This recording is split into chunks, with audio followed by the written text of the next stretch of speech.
Welcome to Apoorva's Nalabagam. இன்றைக்கி நம்ம ரொம்ப ஹெல்த்தியான கோதுமை மாவு வச்சு முறுமுறுன்னு ஒரு முறுக்கு தான் செய்ய போகிறோம். இது ரொம்ப நல்லா டேஸ்ட்டாக இருக்கும், அதே சமயத்தில் ரொம்ப முறுமுறுன்னு இருக்கும். நான் கையால் உடச்சி காமிக்கிறேன் பாருங்கள், லைட்டாக பண்ணாலே போதும், அப்படியே அவ்வளோ சாஃப்டாக முறுமுறுன்னு ரொம்ப நல்லாயிருக்கும். சுகர் பேஷண்ட்லாம் முறுக்கு சாப்பிடணுன்னு ஆசைப்படுவாங்க. அவங்க சமயத்தில் அரிசி இருக்குன்னு அவாய்ட் பண்ணலாமான்னு பார்ப்பாங்க. அந்த மாதிரி உள்ளவங்கலாம் இந்த கோதுமை மாவை வச்சு முறுக்கு செஞ்சு சாப்பிட்லாம். இப்போ நம்ம அந்த கோதுமை மாவு முறுக்கு எப்படி செய்யலான்றதை பார்க்கலாம். நான் இட்லி பாத்திரத்தில் தண்ணி வச்சு எடுத்து வச்சுருக்கேன். அதில் ஒரு இட்லி ஸ்டாண்டு வச்சிடுறேன். அதில் மேலே ஒரு காட்டன் துணி, நினச்சிருக்கக்கூடாது, துணி காஞ்ச துணியாக தான் இருக்கணும். நம்ம புட்டுக்கெலாம் வேக வைக்கிற துணி இருந்துச்சுன்னா அதை கூட யூஸ் பண்ணிக்கலாம். நான் இது புட்டு துணி தான் யூஸ் பண்ணியிருக்கேன். இப்போ ஒரு கப்பு கோதுமை மாவு இதில் சேர்த்துக்கிறேன். நம்ம அழுத்தின மாதிரி போடக்கூடாது, இந்த மாதிரி தூவன மாதிரி தான் போட்டுக்கணும். இப்போ நம்ம இதை மூடி வச்சுட்டு வேக போட்டுக்கலாம். நமக்கு ரொம்ப டைம் எடுக்காது, 10லேருந்து ஒரு 15 நிமிஷம் தான் ஆகும். நமக்கு மாவு வேகும்போது நமக்கு அந்த கோதுமை மாவோட வாசனை வரும். நம்ம அப்போ அடுப்பை ஆஃப் பண்ணிடலாம். ஒரு 15 நிமிஷம் ஆகட்டும்.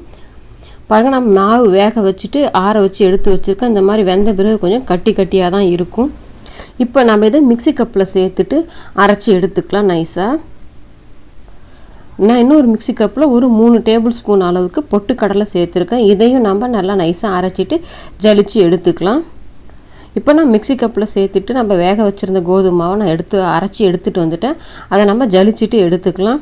சமயத்தில் லைட்டாக அந்த கப்பி மாதிரி இருந்துச்சுனாக்கா நம்ம முறுக்கு புழியும் போது அடைச்சிக்கும். நான் கோதுமை மாவை ஜலிச்சிட்டேன். பொட்டுக்கடலையும் அரைச்சிட்டு ஜலிச்சு எடுத்து வச்சுருக்கேன். அதை இதில் சேர்த்துக்கிறேன். நமக்கு அந்த ஒரு கப்பு கோதுமை மாவுக்கு 3 ஸ்பூன் பொட்டுக்கடலை கரெக்டாக இருக்கும். ஒரு 2 டேபிள் ஸ்பூன் அளவுக்கு பட்டர் சேர்த்துக்கிறேன். நீங்கள் பட்டர் இல்லைன்னா நெய் கூட கொஞ்சமாக லைட்டாக உருக்கிட்டு சேர்த்துக்கலாம். இந்த மாவுக்கு தேவையான அளவுக்கு உப்பு சேர்த்துருக்கேன். ஒரு அரை ஸ்பூன் அளவுக்கு பெருங்காயத்தூள். நான் கொஞ்சமாக ஒரு 2 ஸ்பூன் அளவுக்கு வெள்ளை எள்ளு சேர்த்துருக்கேன். நீங்கள் வெள்ளை எள்ளு வேண்டாம்னா கருப்பு எள்ளு இருந்தாலும் யூஸ் பண்ணிக்கலாம். ஜீரகம் இல்லை ஓமம், உங்களுக்கு எது பிடிக்குமோ ஏதோ ஒன்று சேர்த்துக்கோங்க. இப்போ நம்ம தண்ணி சேர்க்குறதுக்கு முன்னாடி கையால் அந்த மாதிரி நல்லாத்தையும் பட்டர் உப்பு எல்லாம் நல்லா மிக்ஸ் ஆகிற மாதிரி கலந்து விட்டுக்கலாம். பாருங்கள், நான் இப்போ ஃபுல்லாக எல்லாத்தையும் நல்லா மிக்ஸ் பண்ணி கலந்துட்டேன். இப்போ கொஞ்சம் கொஞ்சமாக தண்ணி சேர்த்து நம்ம மாவை பிசைஞ்சு எடுத்துக்கலாம். தண்ணி ஒரேடியே சேர்த்துடாதீங்க, கொஞ்சம் கொஞ்சமாக பார்த்துட்டு சேர்த்து மாவை பிசைஞ்சு எடுத்துக்கலாம். நம்ம ஒரே சேர்த்துட்டோம்னா சமயத்தில் தண்ணி ஆகிடுச்சுனாக்கா நம்மளால் ஒன்றும் பண்ண முடியாது. அதனால் கொஞ்சம் கொஞ்சமாக சேர்த்துக்கோங்க. பிறகு நான் கொஞ்சம் கொஞ்சமாக தண்ணி சேர்த்து மாவு நல்லா இந்த மாதிரி சாஃப்டாக பிசைஞ்சு எடுத்துட்டேன். நம்ம நார்மலாக அரிசி மாவு முறுக்கெல்லாம் எந்த பதத்துக்கு பிசைவோமோ அந்த மாதிரியே பிசைஞ்சு எடுத்துக்கலாம். பாருங்கள், நல்லா சாஃப்டாகவே இருந்துச்சுன்னா தான் நமக்கு இந்த அளவுக்கு தளர்வாகவும் இருக்கணும். அப்போ தான் நம்மளால் முறுக்கு அச்சில் சேர்த்து புழிய முடியும். நான் இந்த மாதிரி பிளெயின் முறுக்கு தான் பண்ண போகிறேன். நான் முறுக்கு அச்சில் போட்டு வச்சுருக்கேன். இப்போ நம்ம மாவு எடுத்து அச்சில் ஃபில் பண்ணிக்கலாம்.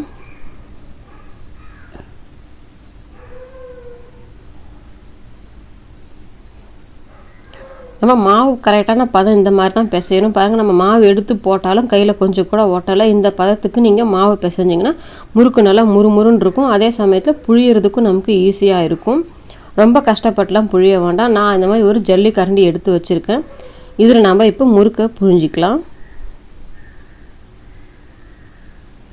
நீங்கள் இந்த அச்சு பிடிக்கலன்னா ஒரு சிலருக்கு இந்த ஸ்டார் ஹோல் உள்ளது பிடிக்கும், அது கூட நீங்கள் புழிஞ்சிக்கலாம்.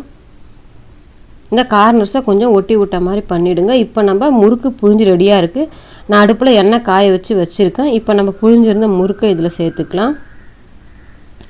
நமக்கு முறுக்கு வேகிறதுக்கு ரொம்ப டைம் எடுக்காது, ஏன்னா நம்ம வேக வச்சுருந்த மாவு தான், அதனால் நல்லா சீக்கிரமாகவே வெந்து வந்துடும். இப்போ ஒரு சைடு முறுக்கு வெந்துருச்சு, நம்ம இன்னொரு சைடு வேகிறதுக்கு திருப்பி போட்டுக்கலாம்.